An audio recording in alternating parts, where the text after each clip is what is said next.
And now I want to talk about that. So pick a topic. You get to pick because you cover a wide range of topics from, policies in California that impact homelessness, fires, health let's start with California. You want to start Since with California? We're in California right now. And you're back. I know you. I don't live here, but I come and I go. I come and I go to be able to have in-person interviews, and for family stuff. Okay, so let me pull up my James notes here. All right, I have a bunch of links, but I want to start with homelessness. So I'm going to throw out what the person who knows a little bit more than the average person would say. I've heard we spent $24 billion on this. I heard the problem got worse. I heard we don't know where the money is. You did a deep dive into this. Tell me everything you ended up learning in your dive on Newsom, California homelessness, $24 billion. Is there anything else to know that I missed? Well, I think people should understand what is happening. And before I get into all of that, I just want to say, because I think a lot of people, even you, call me an investigative journalist and this kind of thing. Well, what are you? And there's some investigation that I do. There's a very small sliver of, I think, what I would deem primary source and news gathering. I'm going and talking to people or trying to get public records requests done. But that takes a really long time. Mm-hmm. And I can probably only do like one of those every few months because from start to finish. So a lot of the other stuff I do is built on the back of other people's reporting, like local reporters. And I'm basically aggregating it. Yeah, I'm taking their reporting, I'm aggregating it, amplifying it. So I just want to give them a lot of credit for the stuff that they do that nobody really acknowledges, right? I think I'm like at the tip, because I'm on social media. They're out there slogging it, in a traditional newsroom, trying to figure out what's going on. So I want to give them a lot of credit for that. So you're connecting the dots. So one reporter chases down one story about something, another one chases another, and you're aggregating all of this information. When you put it together, you now have a full picture, and then you amplify the message. And we can't do it without everybody, and that's why local news. Totally get it. We can't just have news influencers. Totally. We can't just have the CNNs, the talking heads. Like we need people on the ground that's gathering this information. And to answer this, the story of California. So we know, right? 24, now it's higher, 25, $26 billion over the last 5 or 6 years dedicated to trying to solve this homeless problem. Right.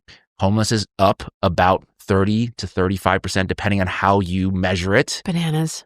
And with that amount, I've calculated, you could basically buy homes for almost every single homeless person you could house. And another fact of California that I learned recently is that we actually have more units vacant in California than homeless people.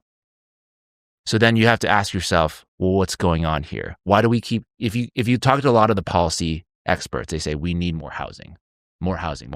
Yeah, we're building the monster in the median in Venice, and we're building low-income housing in the Palisades, which I can't wait for you to talk about. Of course, we constantly need low-income we need more housing. And that talking point is an industry. It's a real estate industry injected talking point is because they want to build. This is how they're going to make their money. So they need to find a reason to do it.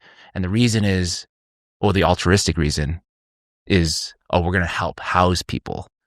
But the reality here is that in a lot of those mega low affordable or low income housing units, there's only a few of them that actually are set aside for low income people. They're market rate buildings. So they're like luxury high rises. In order to get the tax credit, then there's a couple of units within that whole building that they say is low income. Got it.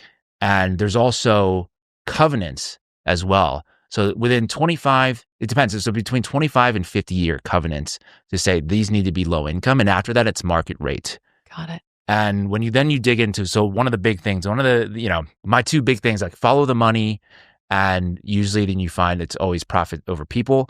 So Gavin Newsom, if you remember a few years ago, he was running for against a recall. Do you remember the recall? Yes, I sure do. So one of his biggest industry backers was real estate. So then he's now faced with a challenge of, this is a really bad PR thing that's happening in California when you go to these big cities, all of them, San Francisco, Los Angeles, San Diego, they all have homeless issues.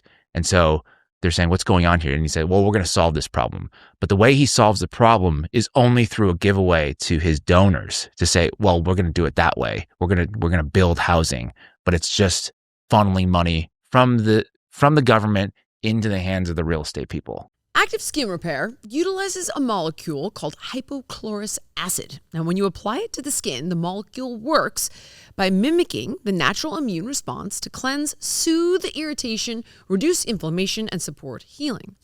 Active Skin Repair can be used to treat a wide range of skin issues, including cuts, scrapes, burns, sunburns, diaper rashes, and other types of skin damage. And it's also safe and non-toxic, making it suitable for use on all skin types, all parts of the body, and you can even use it on rosacea, eczema, and acne-prone skin. With over 500,000 happy customers, thousands of 5-star reviews, and ingredients so safe and clean they can be used by the youngest member of the family to the oldest, you now have one simple solution for all of your family's skin health needs. So visit ActiveSkinRepair.com to learn more about Active Skin Repair and to get 20% off your order. Use the code Jillian. Again, that's ActiveSkinRepair.com and the code is Jillian. Choose Function because it's the only health platform that gives you access to the kind of data most people never see and the insights to take effective action. Inside Function, you can test over 160 biomarkers, from heart and hormones to toxins and inflammation, even stress. You can also access multi-region MRI and CT scans, and they're all tracked in one secure place over time. It's a near 360 view to see what's happening in your body, and that's why top health leaders like Dr. Mark Hyman, Dr. Andrew Huberman, Dr. Jeremy London, they're all behind Function Health. This is why I love Function Health. And you know what else? Lab visits are fast and convenient at 2,000 plus locations across the U.S. Just $499 a year, that's $1.37 per day for cutting-edge health insights. What sets Function apart? All the results are tracked over time in one secure place, so you see how your health evolves. Insights come from top doctors based on your unique results. These could cost over $10,000 if you did it on your own, and there are no perverse incentives. Function doesn't push supplements or pharmaceuticals. It's just powerful, unbiased health data designed to help you own your health. Learn more and join using my link, and the first 1,000 people get a $100 credit towards their membership. Visit www.functionhealth.com/Jillian or use the gift code Jillian at sign up to own your health. Are we giving them so we're giving them the money to build these places? We're not giving them all the money, so we're giving them tax credits and things like that to make it economically so when viable. Newsom gives $100 million for low-income housing in the Palisades, who's getting that $100 million? So that's the developer. They are getting actual money then and a tax credit. I haven't looked into the $100 million specifically and like where that money, how it's going. I think it's what it is. I think it's to help subsidize the building because they want to say, hey, we're going to, supply some of this housing to homeless people. Mm-hmm. And then we're going to make it seem like, oh, Palisades needs more low-income housing. It's like they can actually build that elsewhere. That's what a point that I made before is like you can actually build that elsewhere, but Palisades is a better neighborhood. Yep. So that building will be worth astronomically more in 50 years than if you build it in another area. Right, because none of this is actually about housing the homeless. No, because if we wanted to house the homeless, we would just house the homeless. Mm-hmm. And you can actually just do it. Right. But it goes through all of these nonprofits, right, that aren't held accountable. Boosted. Yeah, there was one about fraud.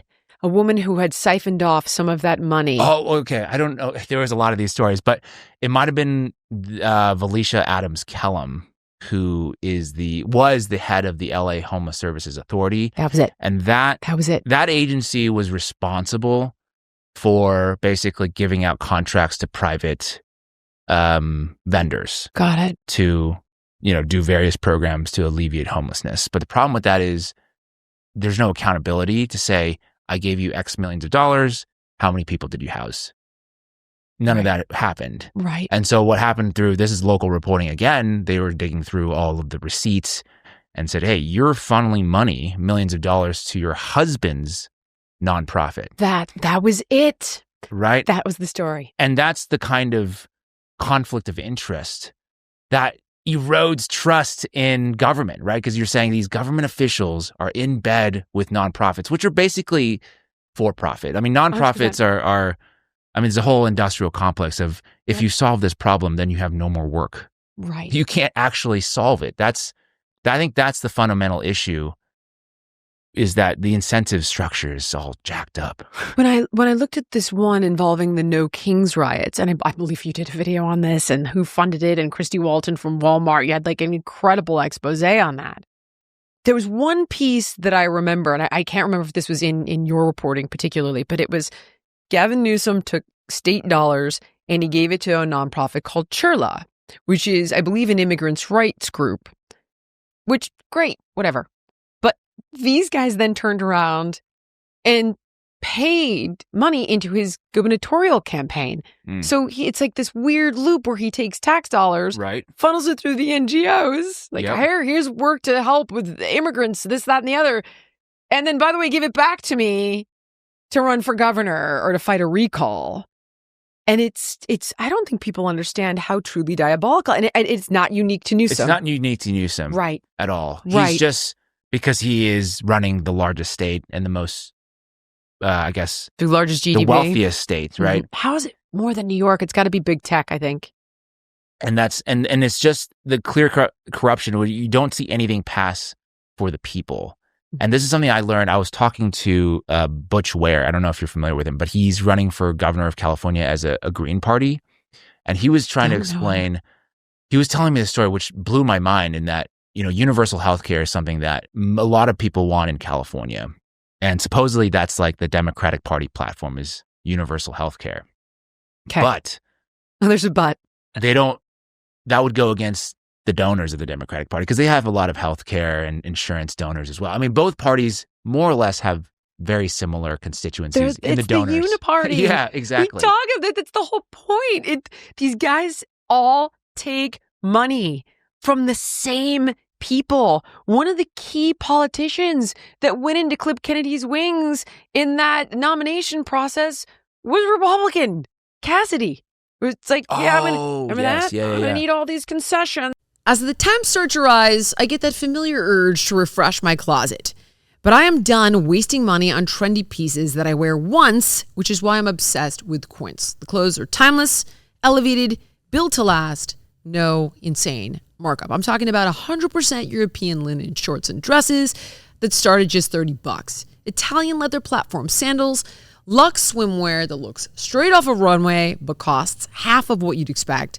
Quince partners directly with top-tier factories, cutting out the middleman so you get designer quality at a price that actually makes sense. And they only work with ethical, responsible manufacturers who care about people and the planet. Personally, I stocked up on the linen tees and the tanks, and believe it or not, a killer summer dress. Occasionally, I do wear dresses. And honestly, it finally feels like my wardrobe matches my standards. Upgrade your wardrobe at Quince.com. Luxury should never mean compromise. Team, give your summer closet an upgrade with Quince. Go to Quince.com/Jillian for free shipping on your order and 365-day returns. That's QUINCE.com/Jillian to get free shipping and 365-day returns. Quince.com/Jillian. Thank you so much for watching.